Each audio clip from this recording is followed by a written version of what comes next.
if history holds, President Trump's declaring the press the enemy of the American people may be a large part of his demise. The relentless frontal attack on the news media is part of Trump's effort to discredit any entity he perceives could hold him accountable, which includes Congress and the judiciary. But the president may want to study how John Adams lost his re-election in large part because he managed temporarily to throttle free speech through laws, intimidation and imprisonment. Following the first competitive presidential election of 1796, newspapers loyal to Vice President Thomas Jefferson attacked President John Adams continually. Jefferson clearly was using his friends in the press to set up a rematch with Adams in 1800, and Adams had had enough. So, in 1798, Adams implored Congress to pass the Alien and Sedition Acts, giving the central government unprecedented power. These laws had provisions that allowed the government to expel foreign opponents, round up and incarcerate aliens, make it more difficult for newly minted citizens to vote, and, most troubling,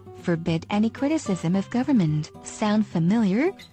Adams claimed the acts were necessary to conduct a Cold War with France. Jefferson and his Democratic-Republican Party leaders claimed the laws were meant to silence them. Adams used the poor standing of the press as a political wedge issue that mirrors what is happening today. Trump, in calling the press dishonest scum and floating changes to libel laws to make it easier to sue news organizations, shows he is a true threat to the Fourth Estate. Making it easy to sue newspapers could effectively, preemptively censor free expression, not just on the editorial pages, but also by limiting reporting on government and candidates. Change libel law that, in essence, allow the rich to sue at will could even endanger criticism of the majority party by the minority party. CNN reports that Trump said, "We're going to open up libel laws, and we're going to have people sue you like you've never got sued before." Trump's promise of civil fines is less severe than the criminal components of the 1798 Sedition Act, but the silencing effect could be the same. The Sedition Act forbade, under the risk of fines and imprisonment, any person or group to speak,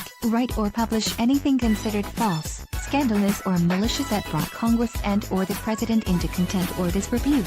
Penalties ranged from 6 months to 5 years in prison and a fine up to $5,000, which is in excess of $100,000 in today's dollars. One of the first people convicted of the Sedition Act was Congressman Matthew Lyon of Vermont, who was imprisoned for criticizing Adams for an unbounded thirst for ridiculous pomp. Upon his jailing, public opinion of the Sedition Act began to shift. Lyon's constituents re-elected him during his 4 months in prison. Accounts vary about the number of arrests and indictments, but most scholars cite 25 arrests and at least 14 verifiable indictments brought under the Sedition Act, mainly against Republican editors and newspapers. Since Adams was a Federalist, it's impossible to know how much criticism was not published out of fear. Adams and his Federalists claim the laws did not violate the First Amendment, because the government was not preemptively forbidding anyone from speaking or printing but exposed them to incarceration if they published. The convictions, and a gradual understanding by the public of what the Sedition Act meant to free speech, created an uproar and provided a major wedge issue,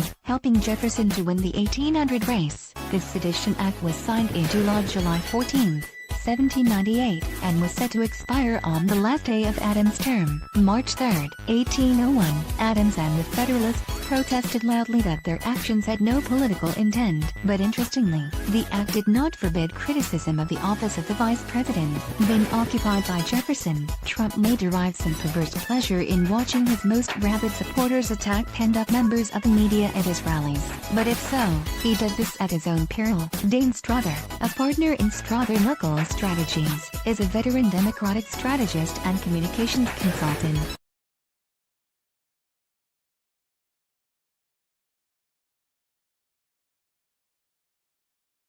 Yeah.